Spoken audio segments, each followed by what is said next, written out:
Oh my god, hej alle sammen, jeg hedder Gustav. Jeg vil bare lige sige, oh my god, jeg elsker jer alle sammen. I er bare mine største fans. Oh my god. Ej, I kender mig garanteret for det der for lækker til love. Oh my god, det var bare det bedste program, jeg nogensinde har været med i. Altså, det var bare så sjovt at skulle på date med alle de der. Altså, der var bare ingen, der var på mit stadie. Altså, jeg synes jo, jeg er den lækreste i verden, og så har jeg også været med i det der Diva i junglen. Oh my god, jeg ved ikke, om I så den. Oh my god, seriøst, jeg var bare den lækreste af dem alle sammen.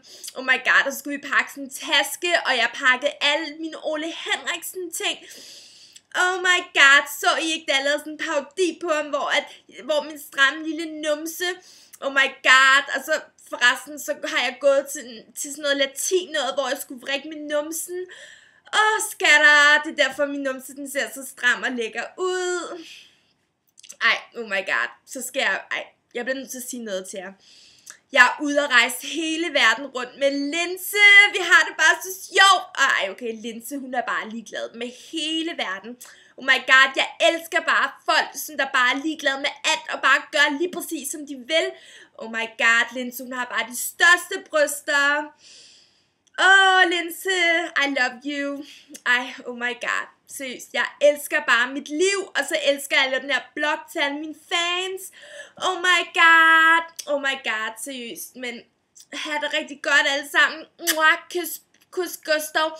Gud nej, følg mig i morgen, så skal jeg lave Botox i panden. Oh my god, jeg elsker Botox, seriøst, jeg elsker Botox. Nå, okay. Nå, kys. Det her, det var bare en parodi på Gustav, fordi at jeg keder mig rigtig meget, og Peter han ligger bare og stener fodbold, så derfor så lavede jeg den her parodi, og det er jo ikke nogen hemmelighed, at jeg rigtig godt kunne tænke mig at blive skuespiller, og jeg synes det er rigtig sjovt at parodere alle mulige, så det var overhovedet ikke noget ondt ment, det var kun for sjov. Jeg håber ikke du tager den for personligt, Gustav. Kys!